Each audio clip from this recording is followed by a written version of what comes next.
Hey everybody, this is my Weber Smoky Mountain Bullet, and I'm about to make some Boston butts for the 4th of July. Alright, so I'm about to get started, and here's what I have. The Weber Smoky Mountain Bullet, the Kingsford charcoal, I've got my chimney starter, some tongs in case I'm fishing around in my hot coals. I'm going to take these wood chips, and a lot of people use the big nuggets. I just use the chips, but I just soak them in a little bit of water so they burn slower.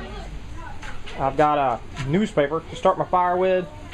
And indispensable is a electronic temperature monitor and my lighter. Okay, so I've arranged my charcoal here in the bottom of the Smoky Mountain Bullet. You can see I've put them in a circular pattern. I think they call that the donut method. I'm going to have to cook two, I think they're Boston butts, so it's going to take, I don't know, maybe like 10 hours.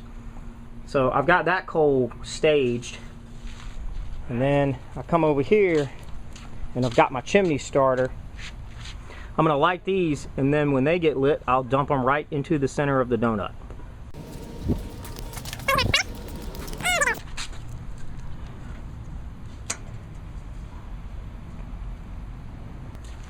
Okay, so while these coals are lighting up, I'm going to go inside and start prepping my meat. Okay, and here are my two Boston butts. They're name brand Smithfield. Good job, Deb. So I have two of them, and then I have my secret rib rub here. I didn't invent this recipe. I got it off the internet, and I would tell you what it is, but my brother-in-law Ronnie is constantly trying to steal my smoking secrets. So there's no way I can let him know what's in here. Sharpening up the knife.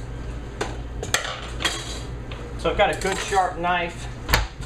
I'm gonna cut this guy open.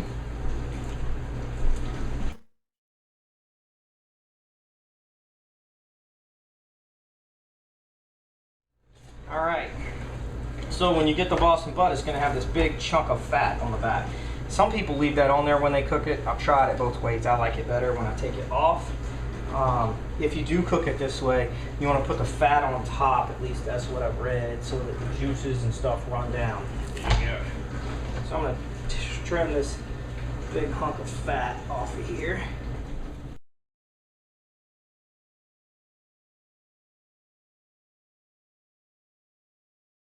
Take this guy and just smear it on there. Bam. Down, start rubbing this guy down. Alright, and then I'm going to grab my rib rub here. I'll use one hand to kind of dump the rub into.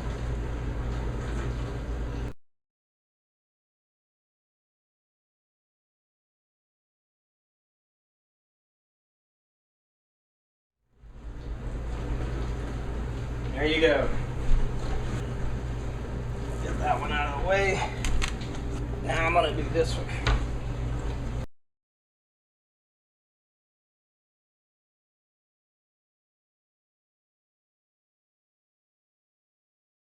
And there you have it. Both of the Boston butts are rubbed down and are ready to go.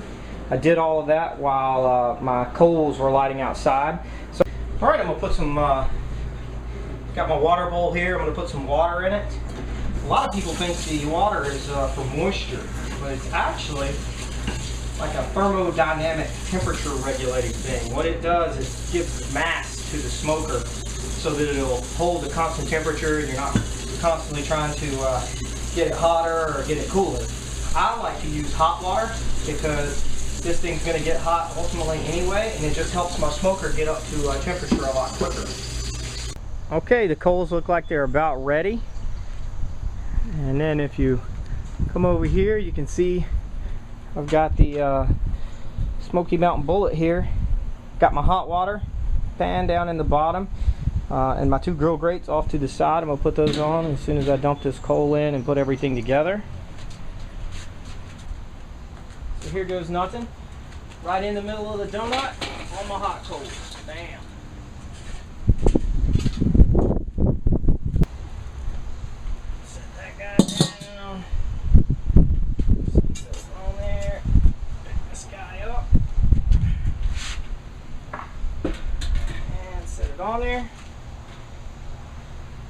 first grilled right in. Okay, that didn't take long. You can see I'm at 200 degrees if you trust the Smoky Mountain thermometer. And I'm gonna go ahead and put them in right now. Ah, all that wonderful smoke. Use just a paper towel to pick it up. This is the one I'm gonna monitor for temperature because it's on the bottom. You know, I feel like heat rises, so this one's probably gonna be the one that cooks last. Try to shove that right in the middle. Bam. All right. Put my top rack on. Go ahead and load up number 2.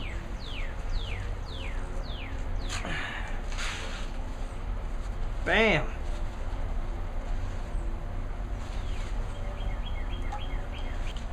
So I'm going to put this guy off, back on here.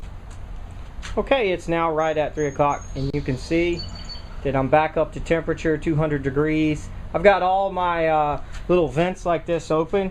On the Smoky Mountain, there's one on top, and then there's 3 on bottom like this. I've got them wide open because I'm going to bring that temperature to about 225, and then I'll start adjusting them to give it the constant temperature for the long haul. Okay, now is the most important part of smoking the pork, and that's sitting back and drinking a beer. The beer is important because it dilates the blood vessels and makes you more patient so that you can sit in one spot for 10 straight hours while your meat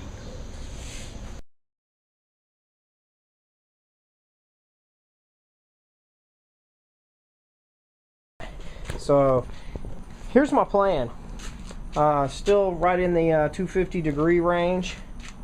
Got this cooler with this towel in here. I got my tinfoil ready over there. And I have some tongs right here. I'm about to unveil. I'm gonna wrap these 2 Boston butts in tinfoil, put them in that cooler and let them rest for about an hour. And there's the final product. You can see the bark on there. That's that hard, kind of sweet and salty crust. Has a lot of herbs and spices in there, and you can see my one underneath right there. These things look fantastic. So I'm gonna take the first one. I've got my tinfoil all set out here. Let's pick this guy up. Drop it on there and wrap it. This is really just to keep any juices from spilling down into my cooler. Oh man, this thing smells terrific. So what this does is I put it in this towel down inside here. Now, it won't cook anymore in the sense of cooking and drying out, but what it will do is kind of maintain that perfect temperature, and as it maintains it, it will continue to break down the muscle tissue in the meat, making it even more tender and succulent. And there's the other one right there. Same thing, I gotta roll out another piece of tinfoil.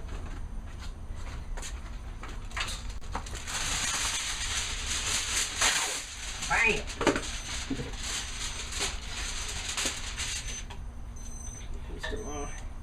Thermometers out of the way. I don't think I made my piece of tinfoil quite big enough.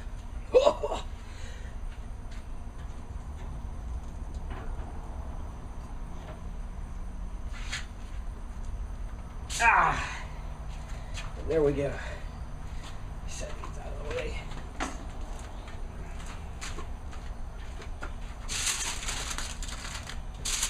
Wrap that guy up. Oh yeah. Oh yeah. That is it.